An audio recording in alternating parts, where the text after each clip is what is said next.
I've worked with Tirone for 30 years, and I admire him and respect him, and I think this is the first time I've ever used his first name.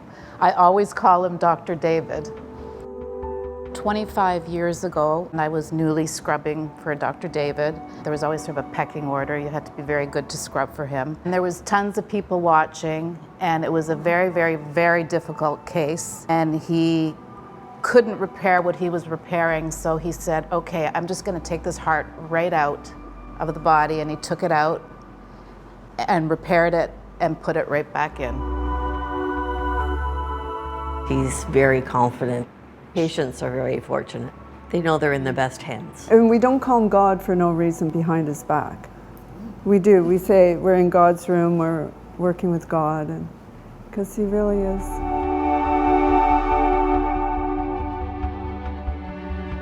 You have no idea the inner satisfaction it gives to know that you made a difference. Even if the patient doesn't know yet, afterwards they'll come back to you and say, my God, how did you know? I said, that's from a doctor. I had a heart issue and I was going to be operated on in Vancouver. And my friends from Toronto said, what are you doing? You should be going to the best. So I actually called another friend of mine, which is Dr. Oz, and I was going to go originally to New York as well for another opinion. And I also called a friend of mine who chairs Cedars-Sinai in Los Angeles.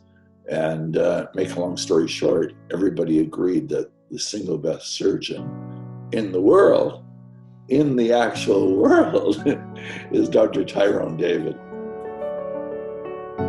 Initially, there really was very little hope of trying to do anything. And it was only when Dr. David got involved, looked at me, he said, we'll get through this together. He's coined this thing called Circle of Bravery, which is about the patient, the physician, and the passion that goes with it. So for me, it was, being able to have this gentle giant standing beside me, and I knew it was going to be fine at that point. We operated on my father. We did a quadruple bypass, saved my father's life. My mother always looked at his hands, says his hands are beautiful, he has beautiful hands. I took a fellowship with Albert Schweitzer as a teenager in Equatorial Africa. Dr. Schweitzer was both a physician and a missionary. He taught me a lot. As I grew older, I realized that I had a gift of dexterity. I met him in the operating room, and I couldn't believe how fast his hands moved. There was a symmetry, almost a ballet-like quality to the way that he moves. Well, I met Dr. David in 1989 when I was a medical student. I was under the supervision at the time of Irv Lipton, who was a former partner of Tirone's at the Toronto Western Hospital. And at the time, I obviously had no idea what cardiac surgery was about and who Dr. David was, but Dr. Lipton took me to the operating room, pointed to Tirone and said, keep an eye on that man, he's going to be world famous one day.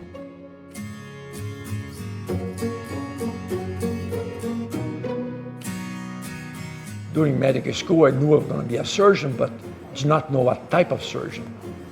And during my surgical residency, I realized that heart was likely the most intriguing one and the least forgiving.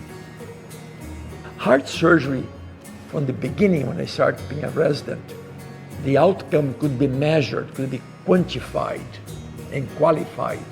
Not only good and bad result, but how good is the result? Because of the technology of assess heart function. And I found that very challenging and yet interesting. Something that in the end of an operation I knew precisely if I had done the right thing or not. And heart surgery remains this way, very dependent on the person who does it. I'm always aiming for perfection. I never stop being so critical of myself, my performance. So we were in Florida, my father wasn't feeling well, he had a little bit of pain. Took him to the hospital, the doctor came back after the angiogram. He says, but I can't believe what I saw.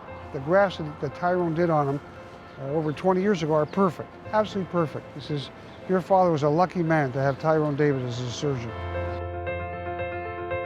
Tirone had the unique vision to follow all of the patients that he operated on. In the 80s, he said, I'm going to develop a database and I'm going to follow every single patient.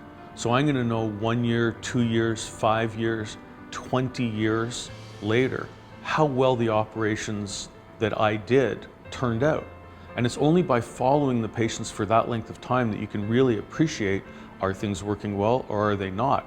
And through that database, he has the longest follow-up of specific operations in the world in cardiac surgery. It's hard to overstate the impact that Dr. David has had both on our lives and the entire cardiac surgery community. If you think about the thousands and thousands of patients he has helped either save their lives or improve their lives, and then you consider the hundreds of surgeons that he has mentored and trained, and not just trained directly, but also through the dissemination of his research and really the highest level of academic scholarship, his impact cannot be overstated. There will never be another Tirone David. The standard by which every cardiac surgeon on earth should be judged. Pioneer. Passionate. Perfection, true excellence, and a living legend.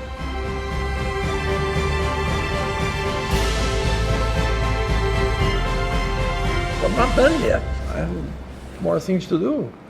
My only regret, I'm 75. I wish I was 35. Can do all over again.